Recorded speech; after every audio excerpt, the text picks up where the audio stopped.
Right, let's go. I was ready. You fancy a boy at school, he goes out with your best mate. Yeah, Oh, you can make all the investments in the world. actually, this is going to happen now. Nice guy at the bar, and then he buys you a drink, and then some hottie walks in, and then you're ditched.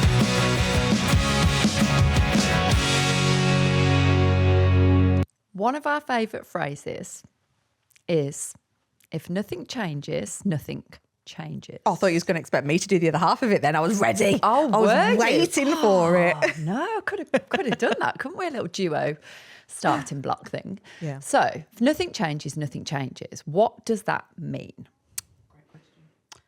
Well, I suppose we're coming at it from the angle of you do all the stuff. Like, we listen to a lot of podcasts. We read a lot of books. We invest an obscene amount of money in mentors. And Obscene. That's subjective, isn't it? it is obscene. It's a decent whack. I don't mind it. It's just a lot. Yeah, it's not obscene. I always think of Pretty Woman when I think of obscene. You know, where she's like, going to spend an obscene amount of years. Yeah, it is an obscene amount of money. Yeah, but obscene. I don't feel like the word obscene has been used as many times as it has in the space of 30 seconds. Yeah, but hold on. I've just knocked the mic. Obscene amount of money, but maybe an obscene amount of value. Oh, yeah, no, I'm totally down for it. I have no issues spending the obscene amount of money. It just obscene sounds really like extreme, doesn't it? Yeah.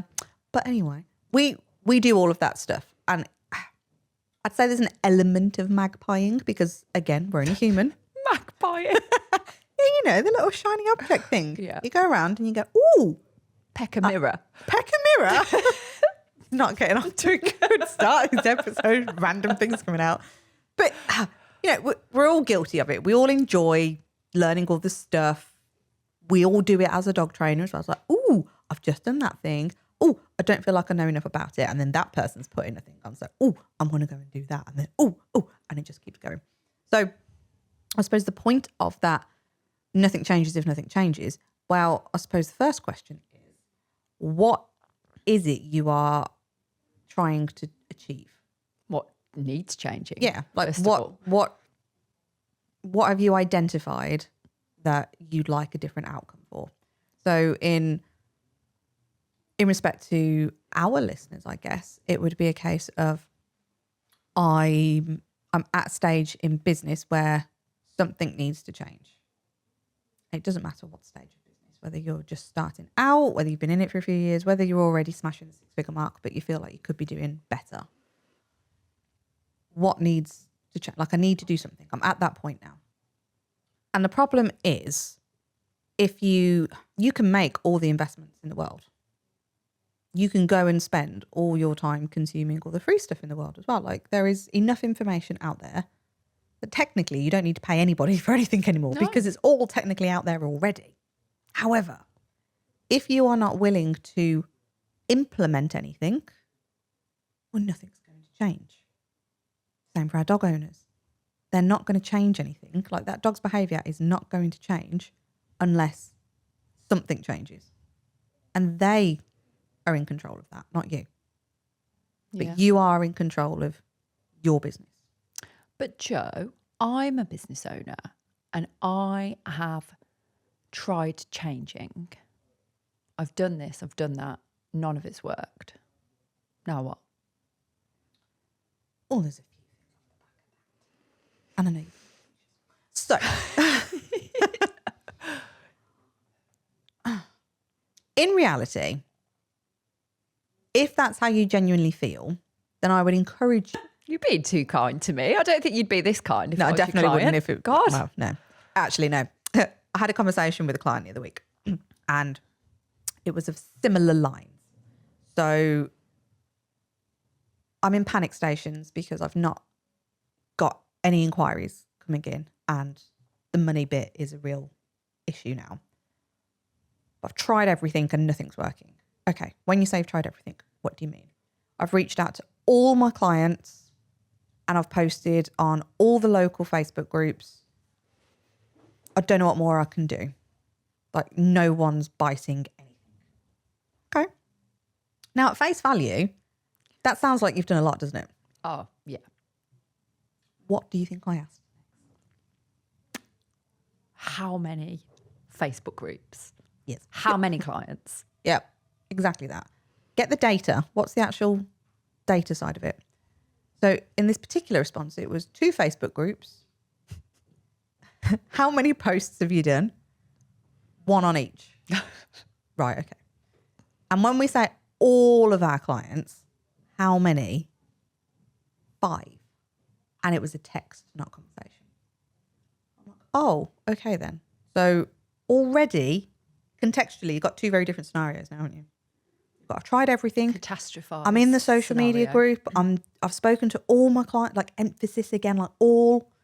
And then you look at the data and I'm like, okay. Doesn't quite marry up. Yeah. So what effort are we actually putting in to get a different outcome?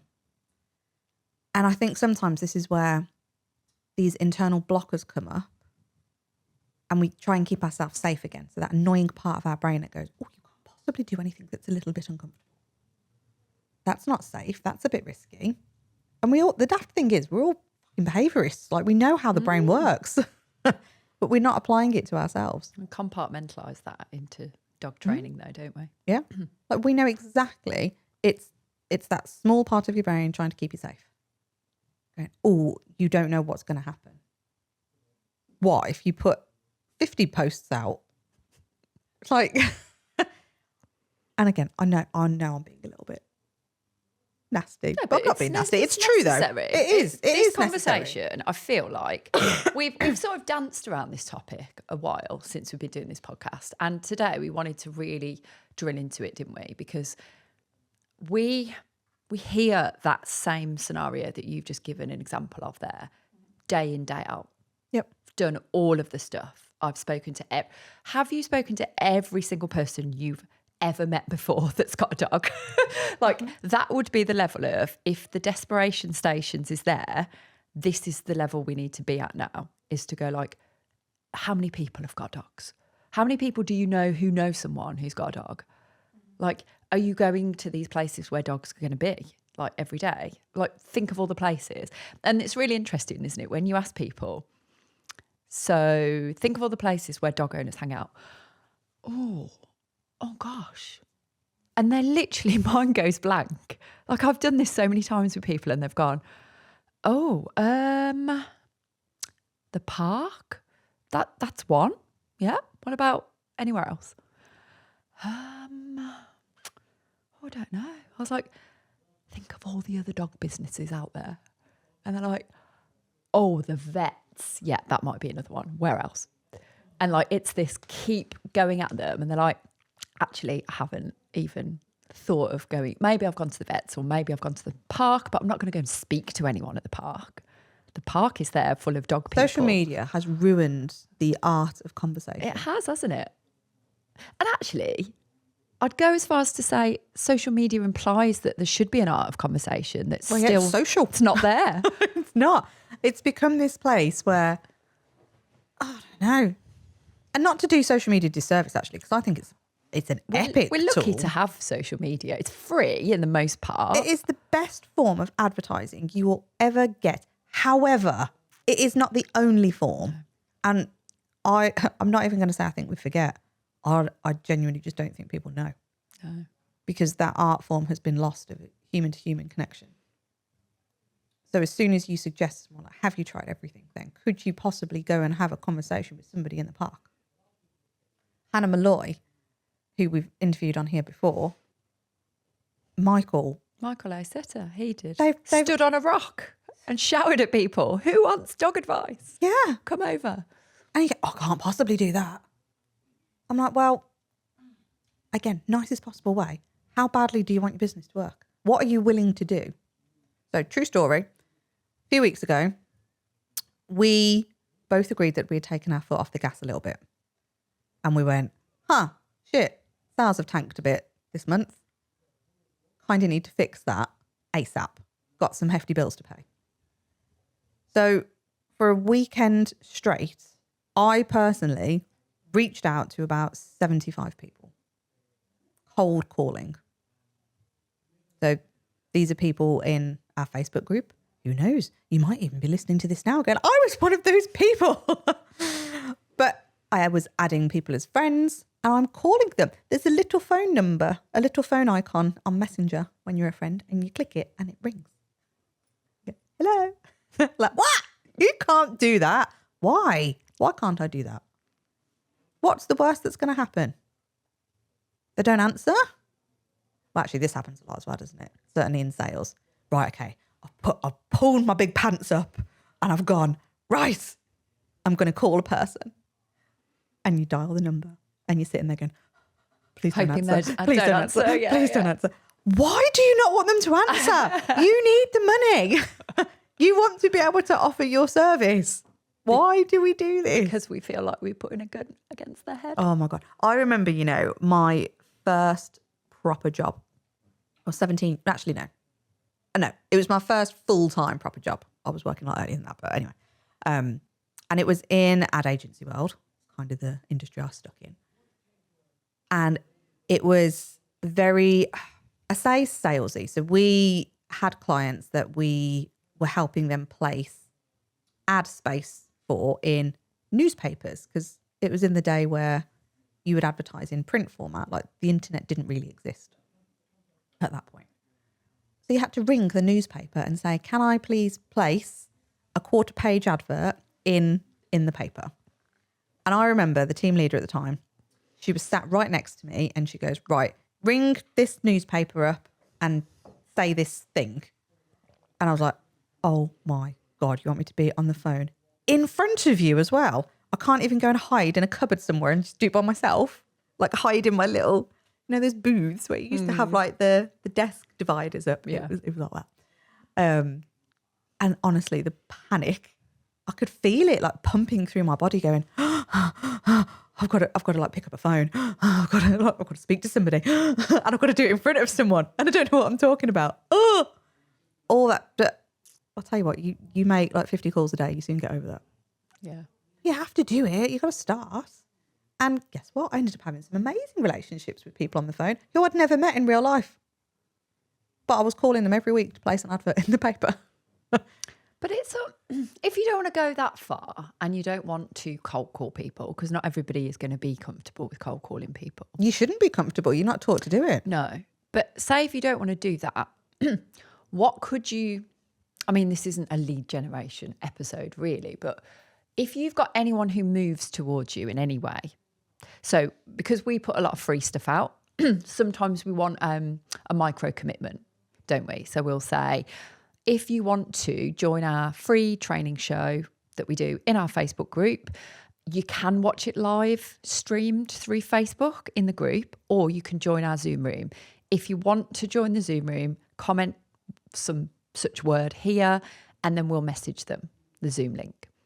So what that does is it enables us to, like, they've moved towards us, so it's an in, and we've got a valid reason to contact them on Messenger.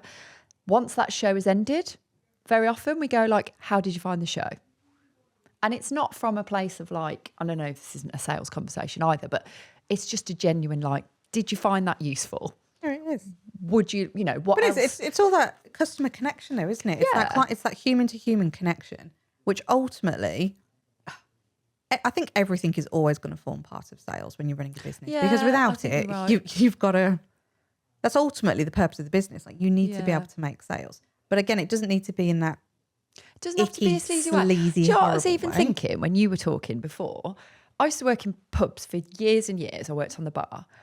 Can you imagine not asking somebody what they would like to drink if they move towards you at a bar? It's so true. Don't you think though? Someone comes towards you at a bar, like we're sat at this kind of desk thing now. It does feel a bit bar-esque. It's like a bar, isn't it? Right? So we're sat at this bar and there's a barman the other side.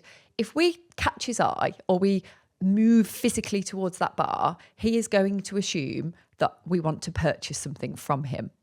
Is he going to stand there and say, oh, I'm not sure if I should ask them because that's going to be a bit presumptuous? And what if they don't want anything? Well, why are they fucking there then?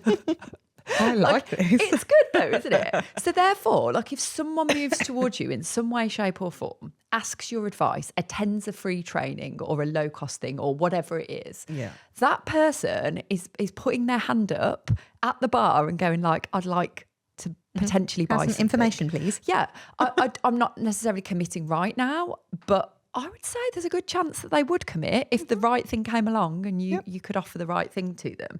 So, like, why are we so scared? Is because it's £2.50 for half a beer, or is it because it's like, but then your bloody dog training services probably aren't much more than that anyway. So what's the problem? Like, and I get that it's easy for me to say that because I've been you and I've been in that position and I felt like it. But when we look at it in a context like at the pub, it's so obvious that's what you're there to do.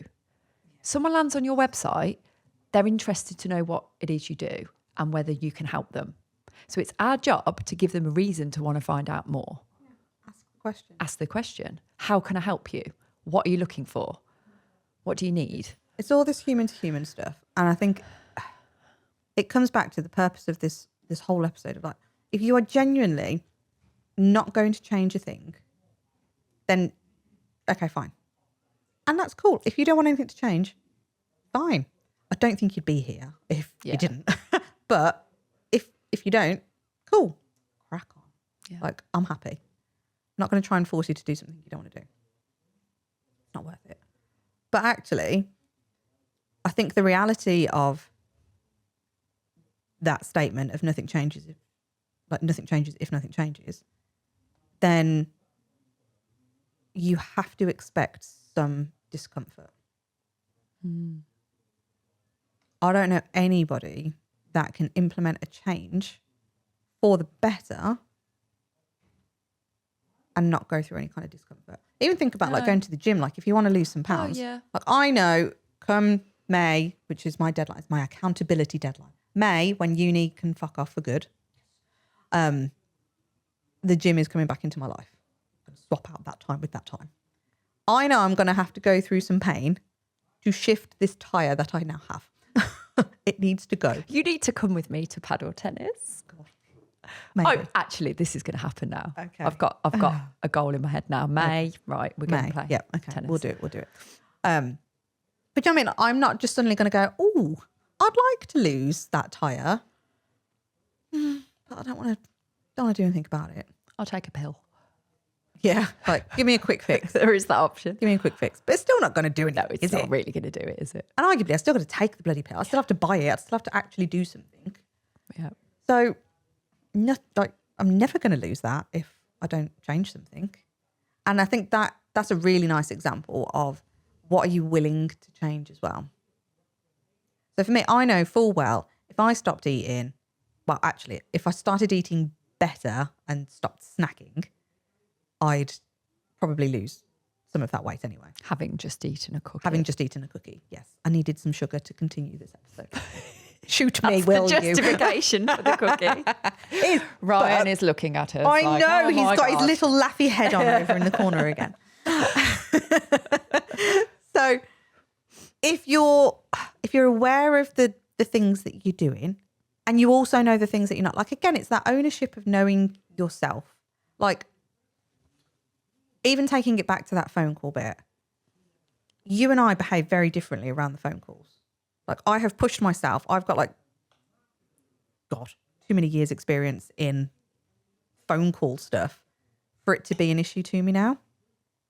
But as I started in that place, I was like, I do not want to do this. This is beyond comfortable. I do not like it.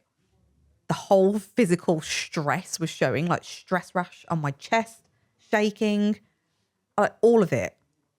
But I pushed through it because I wanted it enough. And you want to help. Help? Like that's it. It's like if I can talk to someone, then I'm good with talking to someone. And it is like a muscle that if you don't practice it enough, you just, it's not going to work. You've got to keep doing the work. So I know now I don't make half as many phone calls that I used to because actually our audience has changed. Dog owners love being on the phone. And I'd pick up the phone several times a day, the dog owners, trying to find out more about them. You lot, you don't like it. You don't answer my calls. Suspicious. But you do answer my video notes and my voice notes. So, okay, I'll stick with that. Yeah. So actually, my telephone skill set has decreased just because I don't do it as often. But can we also broach the subject of knockbacks? because I think getting resilient to The rejection. no's. Yeah. Like, because I think this is the thing, isn't it? It's that fear of rejection. When you drill down, and certainly for me, I would say, if you drill down, it's what if someone says no? Out of curiosity, I think I've asked you this before. I'm going to do it on this. What's the difference between somebody saying no to you on a phone call versus a text message? I think it's the pressure of it. Pressure. Yeah, What I do you like mean because they're there and you've got to come up with an answer back straight away. And I think it must be that. I don't know 100%. What would you say if they just said no to you in person? Flash on the phone. No one. Earl. In real life. Well, I totally appreciate that decision. Yeah, like, if it's a no, it's a no. Yeah. It's not the end of the world, but it's almost like a little bit of catastrophizing in your brain. And so let's say that you get that knockback and you feel horrendous. Probably don't feel horrendous for that long, but you might for a few seconds. Yeah. Then Again, what? you get resilient to it. Yeah, Like, then you what? What do you do? You have to move on. Do you just go, that's never going to work ever again? Because that is the mentality Yeah. of lots of things, isn't it? So, you know, when people say, I've tried that, I've tried that, I've tried everything, and the everything word sounds really long. So therefore that must mean all the people in the world and all the tactics in the world don't work. But like, then where do we, like if we stick at that and we go, nothing works, what then? I think it's that looking at yourself again and going, am I using it as that excuse? Yeah. Because It I'm validates the fear around and maybe it. you don't really know the reason because we're not going there enough. Yeah, probably. But we know it enough. We know it's a blocker enough to go, it's just not working. Like, I don't enjoy it. It makes me feel icky and horrible for whatever reason. I don't like it. It feels uncomfortable. So, and it's not working. So therefore, I'm just going to slink back into my safety net. However, the downside is your safety net is only a safety net if it's actually working. But again, think about the reason you've invested, or think about the reason you're choosing to listen to the podcast. Think about the reason you've gone and bought a book.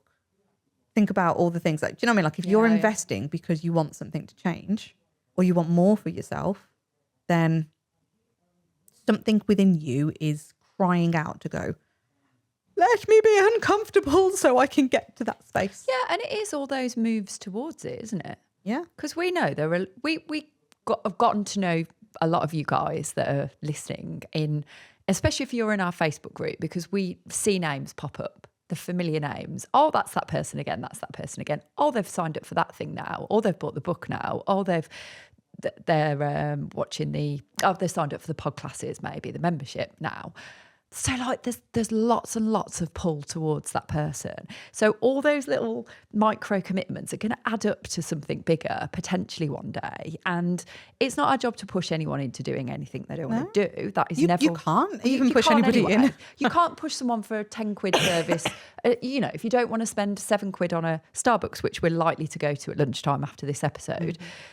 You're not going to do it. Like, if I try to get my mum, for example, to spend 7 quid on a Starbucks coffee, she's likely to just no, she's not going to do it. And I know your parents are the same, like likely to go to Greg's and spend £1 on a coffee. That's what she'd rather do. So I'm not going to change her, and I don't expect to either. Like, that's her choice. But it's almost getting resilient to these. So like, for example, someone says no. You've voice noted them, you've rang them, you've done a big girl pant thing, and they've said no, and you've gone, oh, fuck, that didn't work. What about if you did it again? And what about if you did it again? And what about if you did it 4 or 5 times and then someone said yes? Could we spin that and look at it like variable reinforcement, like in dog training? No good about it. It is. But I say could because I don't think people would look at it in the same way. So when I used to have my 80 quid classes. Not everybody that inquired would buy one. No. But I never had the same, I almost didn't feel that same offence. Like if somebody did buy it, because I was like, oh, well, there's loads of other people doing the same thing. And I think it's because of that. I think it's because there's like a sea of choice of everybody around the same price point, everybody doing a similar thing. that I didn't really see it as like offensive to me. I was just like, well, they've probably seen somebody else doing it. Whereas I think with a higher ticket thing, for example, if we're going down that route of a higher ticket thing, are we taking offence because it's more money? Potentially. Could be that, couldn't it? I don't know. I'm not going to lie. I struggle with this bit because I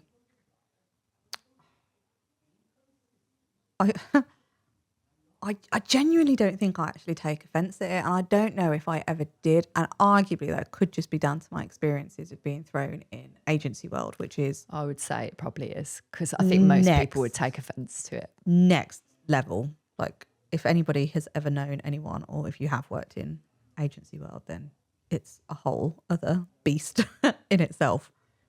So I don't know, because obviously, like, you'd get rejected in those kind of places, and rejection comes up in life anyway, like even when you're like dating. Yeah. I had a lot of rejection in the love area actually. let's go down that bit. Well, it's not, but but you still get it, don't you? It doesn't matter in what area. You fancy a boy at school and he goes out with your best mate. Oh, like great. Fine. Or like a nice guy at the bar, and then he buys you a drink, and then some hottie walks in, and then you're ditched like an old coaster. Yeah. An old coaster. It just like tossed a beer stained one there. But A soggy coaster. Soggy coaster. It's a good image, isn't it? Yeah, I've got that in my head now. Just aside like an old sock. Yeah. So I think rejection comes into play on. I don't think it matters where. Like, it comes up all the time. I got rejected by my son the other day. I tried to give him a hug, and he was tired and miserable, and I got a whack around the face instead. I'm like, oh God, I just wanted a hug because I've missed you. I haven't seen you in a few days. But are you going to turn around and say, well, that's it then? I'm not doing anything I'm for you not going to give you a again. hug ever again. Like, barred. But it's that extreme reaction sometimes to it, in going like, instead of trying again, trying to get a bit resilient to it, and then maybe we get a success and we can go, yes, that worked. It's almost immediately seeing the negativity towards it. And we haven't even touched on the instant results that people expect these days, maybe through social media, maybe through I think digital age. Everything happens really fast. Everything happens really quick. Oh, like what? So if you put a post out, you expect to say off the back of it. Yeah. Yeah, there's that. And that's why there's less chance someone's going to keep trying, because they are expecting that instant gratification that doesn't come. Then they have a bit of uncomfortableness about it, and they're like, that paired with that equals a double whammy of why it doesn't work. No, not doing that. Yeah. Do you know what? I think a lot of this as well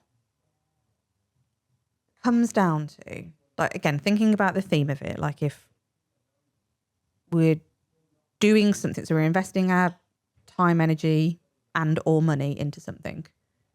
So we know theoretically you're going to have to do something. It's not just going to click your fingers and it's done.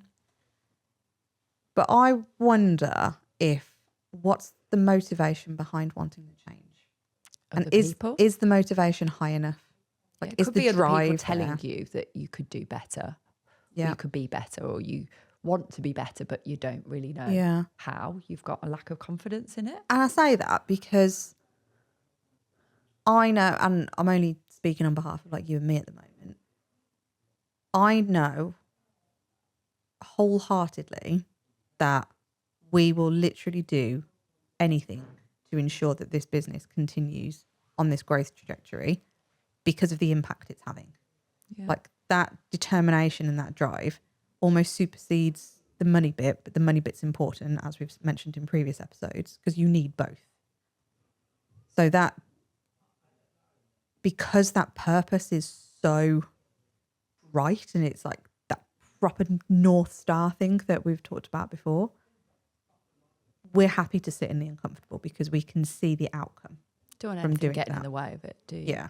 So it's like we're willing to go through the discomfort. We're willing to feel weird and horrible and learn new skills and put ourselves out there in order to get the outcome, because we can see it more. Yeah. And this is where I question, what's the motivation? Yeah, like, what is the motivation? Because again, we all do it. We all listen to podcasts. We all read books. We all buy courses that we don't do. Like, we're all guilty of that, ourselves included. Yeah. But actually, what are you actually paying attention to? Because those ones will indicate what it is you're you're really wanting to do and what you're willing to push through. Because realistically, if you are in a comfort zone, then you're not going to do anything. So it's a good question to ask, actually. And I ask this of everybody that we work with. On a scale of 1 to 10, 10 being you are so motivated and driven and you absolutely fucking love what you do and you want to keep getting better at that craft or like streamline it or whatever it may be. And 1 is it couldn't be further away from that. Like you hate it, you're genuinely thinking about giving it up. You maybe want to go and get a proper job and leave it completely. Where are you? For me, the danger zone is 7. Somebody says to me they're at a 7, I'm like, I would not expect to see any output from someone who's at a 7. Because the likelihood is the pain's not high enough for you to want to do anything different. And the drive and purpose isn't there to want to do anything different. And that doesn't mean it's a bad thing. It's just an awareness. I realised I was at a 7 in my dog training company prior to us merging it. Because I could have pushed it. I had the skill set, I had the knowledge to push it to multi-6 figures. I didn't have the drive. I didn't have the same determination as I've got with CBA. Like CBA was always bubbling under the surface. That's what I was waiting for. Waiting for the right time, the right person, the right, like, do you know what I mean? Like everything just aligned for CBA to kickstart. And I never grew the dog business to the scale I had the capability to do it. And for years I kicked myself over that. Why aren't I doing it? Why aren't I doing it? It's because I didn't want it, because I was at a 7. I was making decent money. I had staff that, I was sitting pretty. I didn't do a fat lot. You were sitting very pretty when I met you. Yeah. I was like, I don't do anything. I pick and choose the clients that I want to see. If I want to work 1 day a week and I can get paid $5,000 a month because I've got staff delivering the business, which they're getting paid for like really well, I'm happy and clients are happy. I'm good. Someone could say to you now, do you wish you ever just had that again? No. What would you say? No, because I wasn't fulfilled with it. You know that. I say that to you. I know that. Like, I know the answer. I was not fulfilled in that business at all. I mean, I was at a 7. I was comfortable. I'm quite happy. Like that's the goal, to get the dog training business back to that, because I like being a business owner. That's my motivation. And I think sometimes, and maybe it's something that dog trainers don't necessarily think of, I don't think you necessarily always have to have the passion for the dogs. Well, it's about the people, really. But not even that. Like, if you genuinely want a business that works, why can't that be in the dog training realm? Well, there is that. It's quite a rare thing, but yeah. But there are people out there. Yeah, you can So absolutely do I it. loved the dog side of it. How I got into it. Like, I genuinely loved learning the psychology and the behaviour of it. But I loved owning the business more and making the business work and seeing the results. But that didn't necessarily mean that I had to be the one doing the dog delivery. And I think sometimes if you're in this industry for a while, you may get to that point. You may go, do you know what? I've kind of like served my time. I don't want to step away from it, but I just don't want to be in the thick of it anymore. And I think a savvy owner would say that's a natural progression. Yeah. A business owner, I mean, Yeah. would actually go, that's it. I've started this thing and I'm now growing it. I don't need to be in there every day doing all the stuff. I need to be working in it. And that could be for various reasons. It could genuinely be you're getting older and you just want to spend your time differently and you're knackered. It could be that actually you've got a health condition that's just suddenly come on, or, got things like what I've got going on in my life. Suddenly family commitments change. Or you could actually just see it that you can reach more people by bringing more people on board, and you actually do take a step back, because ultimately this is a bit what we did the previous episode on, actually, is the more that you look after yourself and give yourself what you need, and obviously the clients what they need, but the more you do that, you can then take a step back and serve more people and do it in a slightly different way. And the way we look at CBA now is, I suppose when we started CBA, I had a massive passion for doing that business still, However, I didn't know what I didn't know yet. And I didn't know how I'd feel about CBA. And now I know how I feel about CBA. I wouldn't want to go back to just doing that again. But like, again, might be that business owner has just gone, this is my new purpose now. And I don't need to do that thing anymore because I can reach more people, and we can through CBA now. Yeah. So we're kind of doing our work through other people, if that makes sense. Yeah. That's it. And I think people get really hung up on the business stuff and thinking that you're stuck in it. You're never stuck. No, it can change anything you want to change. You're never stuck. You can totally do whatever you want. And it's my belief, and this is something that I didn't do in the dog training business, which was naive of me, but it's because I was genuinely at that 7 because I was comfortable. I was like, you know what, I've got it to such a point now that it's easy money coming in. Clients are really happy. Staff are happy. It's good. And because the motivation wasn't there to want to do any more, I was like, I'm not. But again, I knew I had this business in me. I didn't know what it was at that point, but I knew it was there. It's like itching away on the inside. But now we're looking at it that we're going to revisit that dog training business and revamp it so that we can build it to a stage that we're not in the delivery. And should we ever want to sell it, it becomes a sellable service. Because why shouldn't it be? Pour your heart and soul into it, get it operating right, make it so somebody can buy it. So you're not just wasting all that time. So there's ways and means around everything. And again, you may not have these massive, I was going to say like delusions of grandeur. I don't think they're delusions. Illusions of grandeur. Illusion. Don't know. That's a weird word. Illusion. Well, when you say it like that, it sounds weird. I don't like it. Oh my God, Joe. You didn't make up certain words, don't you? Well. Ryan sniggering in the background. He knows exactly. But we do have like big grandeur. I can't even say it now. Fuck it off. Illusions of grandeur. We have got that. We want the big stuff. But again, ultimately, it doesn't matter what you want. But the fact is, if you're going around and you're listening to books, whether it's self-development, personal development, business, you're starting to hang out in different, I mean, like you are clearly making these little micro commitments to the universe to say, I want more. You may not know what it is yet. No. And that's okay. And it's going to be bloody scary. It will be scary. Because you have to do things. You have to do things that you don't know. Yeah. And your brain will try and keep you safe because it doesn't know what it doesn't know. No. But I think it is that pull, that North Star that you were talking about earlier is the thing. If that is strong enough, the light is shining strong enough for you, it's going to sound a bit woo, but it is, you will push.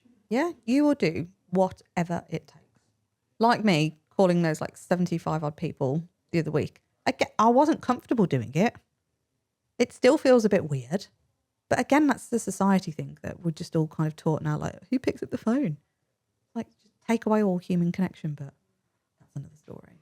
But I did it because the driver was there. So I had to step into the uncomfortable because I was already in the uncomfortable because we didn't have enough cash in the bank. Like, true story. Yeah.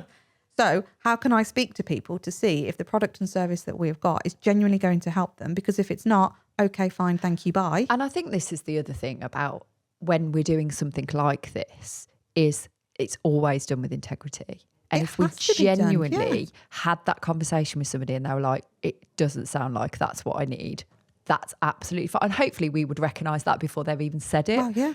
Like we would have said it for them usually. But still, like, we're not going to do it and force anyone to do anything they don't want to do. And it's not what we're about. No, and anyone that knows us well knows with that. Integrity and an ethical mindset that you're not going to get somebody to do what they don't want to do. If they don't need it, don't sell it to them. No. But you can have a conversation.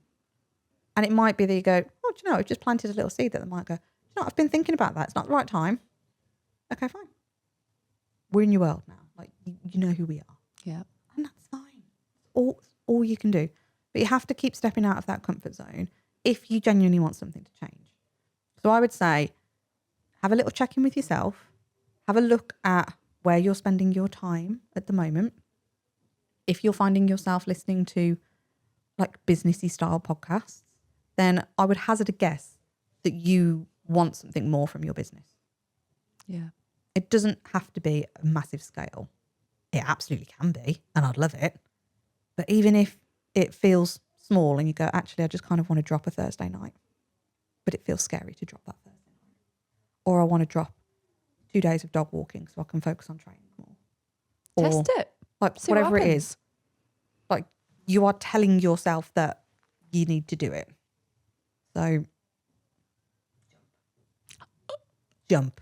Don't know where I was going with that. It's not the song either. It's not the song. Jump for my That's love. Jump it. Love Actually.